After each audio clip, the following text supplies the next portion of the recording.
Êxodo 33:15. Moisés disse o seguinte: se a tua presença não for conosco, não nos faça sair deste lugar. Perceba, Moisés era apaixonado pela presença de Deus. Moisés não sabia viver sem a presença de Deus. Mas bem verdade é que nem sempre foi assim. Apesar de Moisés ter sangue hebreu, Moisés passou grande parte da sua vida no Egito. Então Moisés se vestia como egípcio, se comportava como egípcio, falava como egípcio, vivia ao lado de Faraó. Moisés podia escolher as melhores mulheres, as melhores concubinas. Moisés não sabia quem era o Deus verdadeiro, porque ele serviu a mais de 1000 deuses, Astarote, Marduk, Deus Aista e tantos outros deuses. Mas o que Moisés não sabia era que Deus já tinha escolhido desde o ventre de Joquebede e o colocaria no rio Nilo para ser entregue para Renute-Miri. Perceba, Moisés não sabe quem é o Senhor,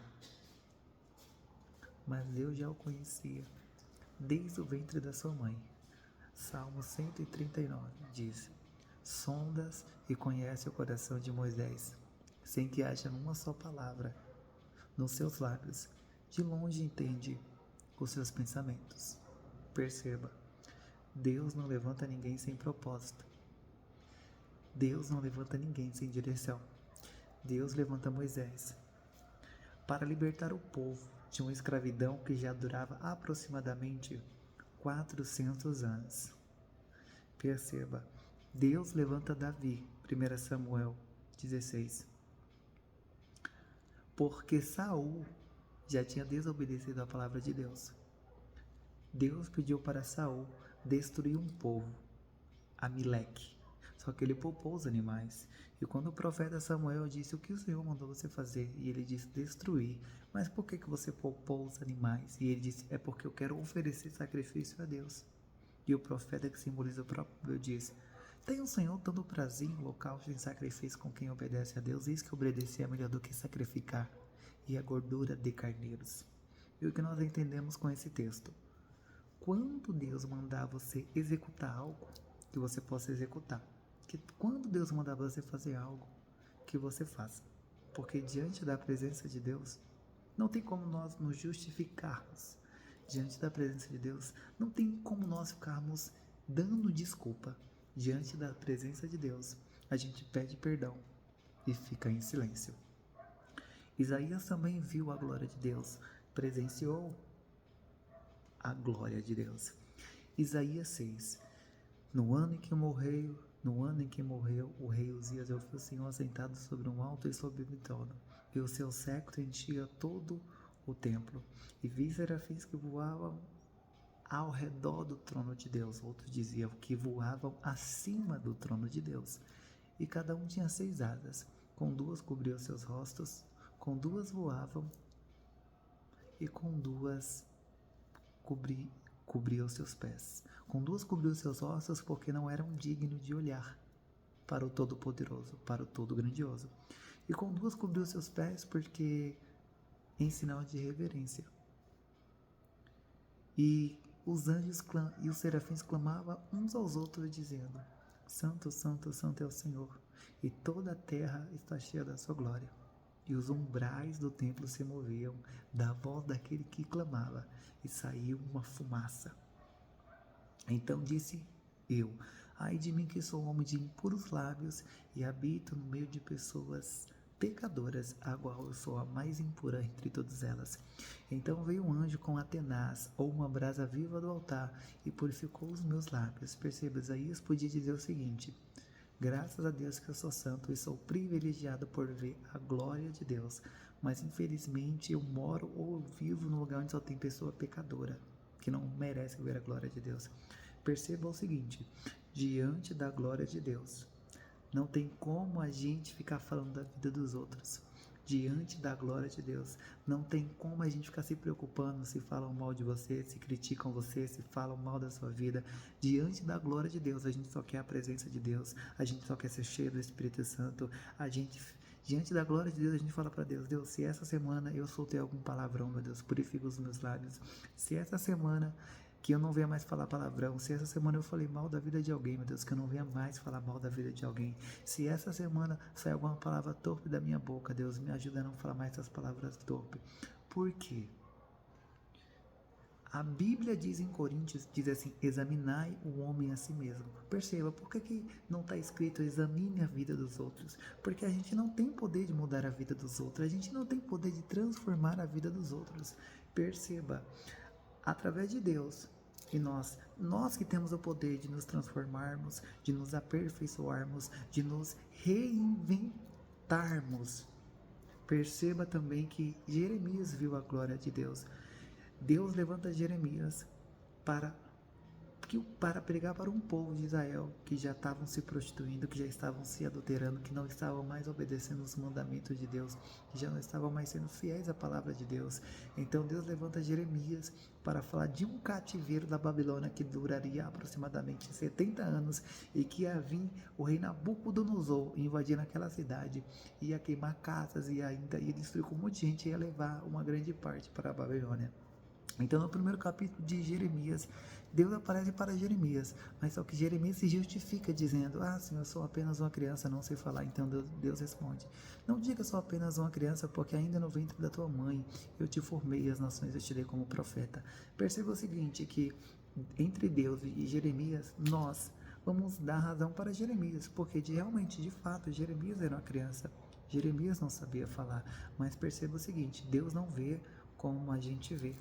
Deus não age como a gente age. Os caminhos de Deus não são os nossos caminhos. Os pensamentos de Deus não são os nossos pensamentos. Isaías 55 diz que Deus ele pensa maior que a gente, que os caminhos de Deus são melhores que o nosso e que Deus não vê como a gente. 1 Samuel, verso de número 7, o profeta ele olha para os 7 filhos de Jessé.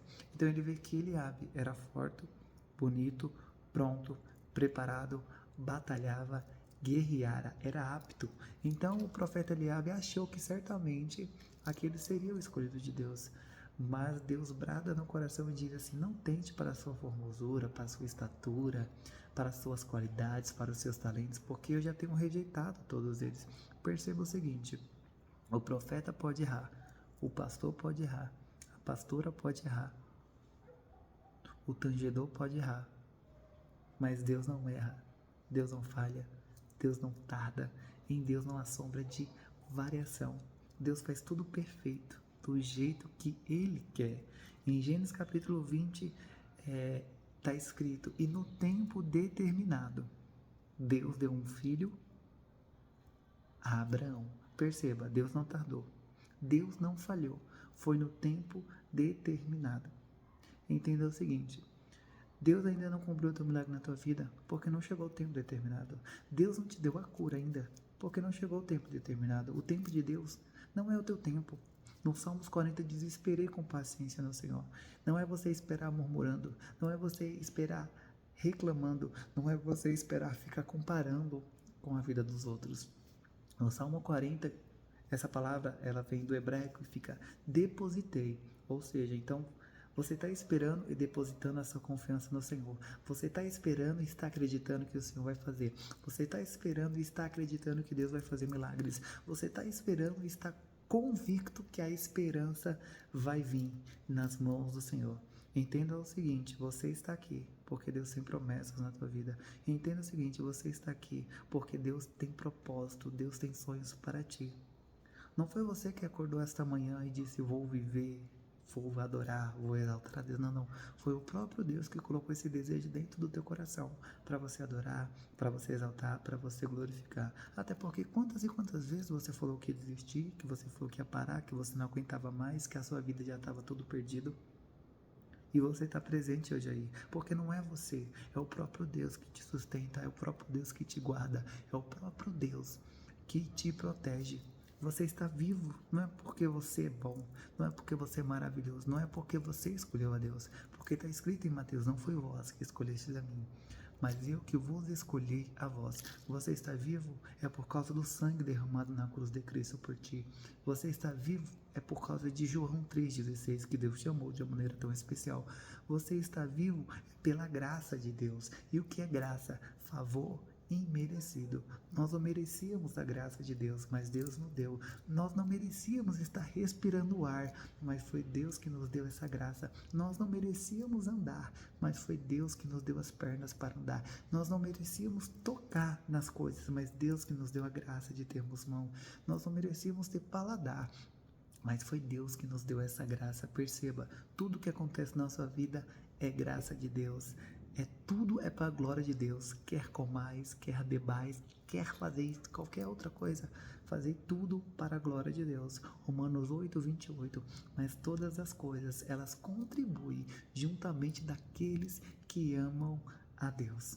Então, creia, acredite que tudo é para a glória de Deus. Aquilo que não aconteceu na tua vida é porque não chegou o tempo, é porque não chegou a hora, porque Deus não trabalha do jeito que você quer.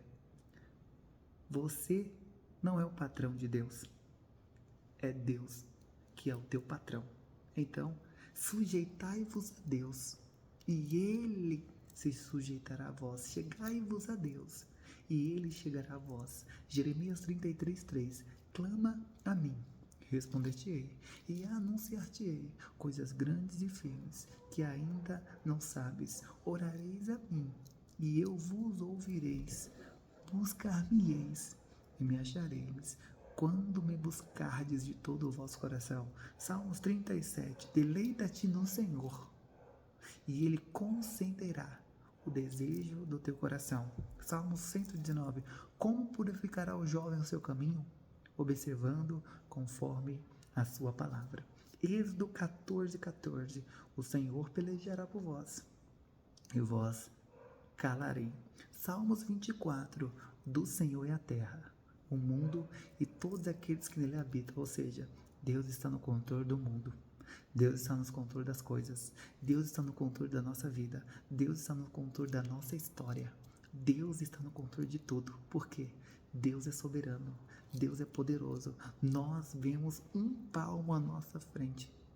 Deus vê à nossa frente. Deus vê o nosso passado. Deus vê o nosso presente. Deus vê o nosso futuro. Deus vê a nossa eternidade. Deus sabe de tudo. Então, se Deus sabe de tudo, descansa, confia, acredita, adora, exalta, porque Deus tem o melhor para as nossas vidas.